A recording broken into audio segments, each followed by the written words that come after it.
ஏன் கையலோட கண்ணில் கொஞ்சம் கூட காட்டிடவே கூடாது, கையிலையும் எலிலையும் நம்ம வந்து பிரிச்சிடணும் அப்படின்னு பிளான் பண்ணி சிவசங்கரி ஒவ்வொரு விஷயத்தையும் வந்து பார்த்து பார்த்து பக்குவமாக வந்து பண்ணிக்கிட்டே இருக்காங்க. அது மட்டும் கிடையாதுங்க, சிவசங்கரி இது மட்டும் பண்ணலை. ஸோ அந்த சிவசங்கரியும் தீபிகாவும் சேர்ந்து வந்து கையல் மேலே வந்து ஒரு கேவலமான ஒரு பழியையும் தூக்கி போட்டிருக்காங்க. இப்போ அது ரொம்பவே அதிகமாக ஸ்ப்ரெட் ஆக வந்து ஆரம்பிச்சிருச்சு. ஸோ இதனால கையில பார்க்குறவங்க, பக்கத்தில் இருக்கிறவங்க எல்லாருமே வந்து கையில பற்றி ரொம்பவே தப்பாக பேச ஆரம்பிச்சிட்டாங்க.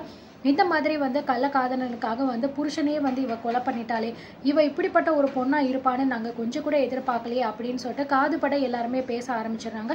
இதனால வீட்டில் இருக்கிற எல்லாருமே வந்து பயங்கர சோகத்தில் நொந்து போய் உட்காந்துருப்பாங்க. ஆனாலுமே கையல் வந்து நான் வந்து இதை வந்து இத்தோட விட போகிறது கிடையாது, என் மேலே வந்து இந்த மாதிரி ஒரு கேவலமான பழியை போட்டவங்க கண்டிப்பாக பதில் சொல்லியே ஆகணும். அவங்க என்னை பற்றி இப்படி தப்பாக பேசுகிறாங்க அப்படிங்கிறதுக்காக நான் வந்து தப்பானவ அப்படிங்கிறது அர்த்தம் கிடையாது. எனக்கு தெரியும் நான் என்ன பண்ணியிருக்கேன் அப்படின்னு சொல்லிட்டு. அதுவும் என்னோட எழில் என்னை விட்டு எங்கேயும் போயிருக்க மாட்டார். நிச்சயமாக அவருக்கு வேற ஏதோ ஒரு ஆபத்து இருக்குது. அதனால தான் இவ்வளோ நாள் ஆகியும் அவர் எனக்கு ஃபோன் பண்ணவும் இல்லை, என்னை பார்க்க வரவும் இல்லை. ஏன்னா அந்த அளவுக்கு பெரிய பிரச்சனையாக இது வந்து தோணலை. அவர் கோவம் இருந்துச்சு அப்படின்னா 1 நாள் 2 நாள் வந்து வராமல் இருப்பார். அதுக்கப்புறம் போய் பேசுனா நிச்சயமாக வந்துடுவார். ஆனால் இவ்வளோ நாள் ஆகியும் அவர் வரல அப்படின்னா வேற ஏதோ ஒரு ஆபத்தில் அவர் மாட்டிருக்கிட்டு இருக்காரு அப்படிங்கிற மாதிரி தான் எனக்கு தோணுது அப்படிங்கிற மாதிரி நினச்சிக்கிட்டு இருக்காங்க. ஸோ இதுக்கிடையில் இந்த ஹவுஸ் ஓனர் வேற பார்த்தீங்கன்னா வீட்டை உடனே காலி பண்ணிடுங்க, ஏன்னா அக்கம் பக்கம் இருக்கிறவங்களாம் என்ன தான் வந்து கேவலமாக பேசுகிறாங்க அப்படிங்கிற மாதிரி சொல்ல. ஸோ கையில் வந்து அவங்கக்கிட்ட போயிட்டு எவ்வளவோ தூரம் பேசி பார்ப்பாங்க. ஆனாலுமே அந்த ஆள் வந்து கேட்கவே மாட்டான். அதெல்லாம் எங்களுக்கு தெரியாது, காலி பண்ணி தான் ஆகணும் அப்படிங்கிற மாதிரி சொல்லிடுறாங்க. அதனால வேற வழி இல்லாமல் ரொம்பவே கஷ்டப்பட்டு தான் கையில் வெளியில் வந்துக்கிட்டு இருப்பாங்க. அதே டைமிங்கில் இந்த அன்பு பார்த்தீங்கன்னா தன்னோட அக்காக்காக வந்து என்ன வேணாலும் செய்வேன் அப்படிங்கிற மாதிரி பிளான் பண்ணி சிவசங்கரியோட வீட்டுக்கு போயிட்டு பயங்கரமாக வந்து சண்டை போட்டுக்கிட்டு இருப்பாங்க. இந்த மாதிரி என் அக்கா உனக்கு வந்து என்ன அப்படி பாவம் பண்ணிட்டா, அக்காவும் மாமாவும் லவ் பண்ணி தானே கல்யாணம் பண்ணிக்கிட்டாங்க, அது உனக்கு பிடிக்கல அப்படின்னா பேசாமல் நீ ஒதுங்கி இருக்கணும். அதுக்காக என் அக்கா மேலே இப்படிப்பட்ட ஒரு கேவலமான பழியை தூக்கி போட்டிருக்க, நீயும் ஒரு பொம்பளை தானே, உனக்கெல்லாம் கொஞ்சம் கூட வெக்கமானம்லாம் எதுவுமே இல்லையா அப்படி இப்படின்னு சொல்லிட்டு பயங்கரமாக நம்ம அன்பு பார்த்தீங்கன்னா சிவசங்கரியை நாக்க பிடுங்குற மாதிரி வந்து கேட்டுக்கிட்டு இருக்காரு. ஸோ அவள் மட்டும் எதுவும் பேசாமல் கிடையாது, அவளுமே பதிலுக்கு பதில் பேசிட்டு தான் இருக்கா. நான் சொன்னதில் என்ன தப்பு இருக்குது, என் புள்ள வந்து காணாமல் போயிட்டான், அவன் காணாமல் போனதுக்கு காரணம் உன் அக்கா தான். உன் அக்கா தான் வந்து ஏதோ ஒரு விஷயத்த பண்ணி என் பிள்ளைய இப்படி வந்து பண்ணி வச்சிருக்கா அப்படிங்கிற மாதிரிலாம் வந்து சொல்லி நிறைய வந்து கையில் மேலே வந்து குற்றம் சொல்லிக்கிட்டு இருக்காங்க.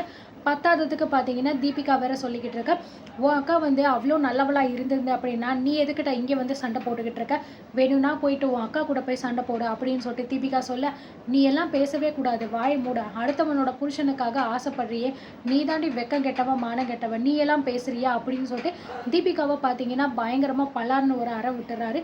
ஸோ இதனால் வந்து கோவமான சிவசங்கரி வந்து நம்ம அன்பை கன்னத்துலேயுமே வந்து வார விட்டுறாரு. இதனால் பார்த்தீங்க அப்படின்னா நம்ம அன்பு பார்த்தீங்கன்னா இந்த மாதிரி வந்து என் அக்கா எந்த விதமான தப்பும் பண்ணலை அப்படின்னு சொல்லிட்டு நீ சோஷியல் மீடியாவில் வீடியோ போட்டே ஆகணும், அப்படி போடலை அப்படின்னா இந்த இடத்த விட்டு நான் போகவும் மாட்டேன், என் அக்காக்காக உன்னை நான் கொலை பண்ணிவிட்டு ஜெயிலுக்கு போகவும் நான் தயங்க மாட்டேன் அப்படிங்கிற மாதிரி வந்து சொல்லிட்டு சிவசங்கரியோட கழுத்தை பிடிச்சி வந்து பயங்கரமாக வந்து நெரிச்சிக்கிட்டு இருக்காரு. எப்படியாவது பார்த்தீங்கன்னா என் அக்காவை வந்து இந்த இதில் வந்து நீ தான் வந்து வெளியில் கொண்டு வரணும், ஏன்னா அவங்க மேலே பொய்யா நீ ஒரு குற்றச்சாட்டு சொல்லியிருக்க, இதெல்லாம் உண்மையே கிடையாது, ஒழுங்கு மரியாதையாக நான் சொல்கிறத நீ செய்யலைன்னா இங்கேயே உன் உயிர் போயிடும் அப்படிங்கிற மாதிரி வந்து சொல்லிக்கிட்டு இருக்க. ஸோ அவங்க 2 பேரும் சேர்ந்து எவ்வளவோ தடுத்துக்கிட்டு இருக்காங்க, ஆனாலுமே வந்து முடியலை. அதுக்கப்புறம் இந்த பக்கம் ஆட்டோவில் வந்து நம்ம தனம் ஷாலினி 2 பேருமே வந்துக்கிட்டு இருக்காங்க. அன்பு ஏன் இப்படிலாம் பண்ணுறான், அவன் கோவப்பட்டு ஏதாவது ஒன்று பண்ணிட்டா இன்னும் பிரச்சனை அதிகமாக தானே ஆகும், ஏன் அவன் புரிஞ்சுக்க மாட்டேங்கிறான் அப்படின்னு சொல்லிட்டு 2 பேருமே வந்துக்கிட்டு இருக்க. கரெக்டாக வீட்டு பக்கத்தில் வரும்போது நம்ம கையிலக்கும் கால் பண்ணிடுறாங்க. இந்த மாதிரி அன்பு ரொம்பவே கோவப்பட்டு சிவசங்கரி வீட்டுக்கு வந்து போயிருக்காரு, என்ன ஆக போகுதுன்னு தெரியலை, நீங்கள் அங்கே வந்துடுங்க அப்படின்னு சொல்லிட்டு வந்து போயிடுறாங்க. கரெக்டாக இவங்க 2 பேரும் வராங்க. ஸோ அன்பு பார்த்தீங்க அப்படின்னா சிவசங்கரியோட கழுத்தை பிடிச்சி நெரிச்சிக்கிட்டு இருக்காங்க. இவங்க 2 பேரும் வந்து அன்பு தயவு செஞ்சு விடு, என்ன பண்ணிக்கிட்டு இருக்க, பெரிய பிரச்சனை ஆகிடும் விடு அப்படின்னு சொல்லிக்கிட்டு இருக்க. அதெல்லாம் முடியாது ஷாலினி, இவங்க உயிரோட இருக்கிற வரைக்கும் என் அக்காவுக்கு வந்து நிம்மதியே இருக்காது, இவ செத்தாதான் வந்து சரிப்பட்டு வரும் அப்படிங்கிற மாதிரி சொல்லிட்டு கழுத்தை நெரிச்சிக்கிட்டு இருக்க. அதே நேரம் பார்த்து நம்ம கையிலும் வந்துடுறாங்க. அன்பு என்ன பண்ணிக்கிட்டு இருக்க, அவங்க மேலே இருந்து கையை இடு அப்படிங்கிற மாதிரி வந்து சொல்லிக்கிட்டு இருக்க. அக்கா அதெல்லாம் முடியாதுக்கா, உங்களை இந்த நிலைமைக்கு ஆளாக்குன இவளை நான் உயிரோட விட்டுருவேன்னு நினைக்கிறியா, இது எல்லாத்துக்கும் காரணம் இவதான்க்கா, இவ செத்தா மட்டும்தான் உங்களுக்கு நிம்மதி, இதுக்கு நான் என்ன தண்டனை அனுபவிச்சாலும் பரவாயில்ல, ஆனால் இன்னைக்கு நான் இவளை உயிரோட விடுற மாதிரியே இல்லை அப்படின்னு சொல்லிட்டு பயங்கரமாக பார்த்தீங்கன்னா கழுத்தை நெரிச்சிக்கிட்டு இருக்காங்க. ஸோ எவ்வளவோ தூரம் பார்த்தீங்கன்னா அவங்க 3 பேரை சொல்லி சொல்லி பார்க்குறாங்க, தயவு செஞ்சு நிப்பாட்டிரு, விடு விடுன்னு சொல்லிட்டு. இருந்தாலுமே அன்பு கேட்குற மாதிரி கிடையாது. அண்ட் ஃபைனலாக நம்ம கையில் தான் வந்து அன்பு பிடிச்சி இழுத்துட்டு பார்த்தீங்கன்னா பல்லார்னு ஒரு அறை வந்து விடுறாங்க.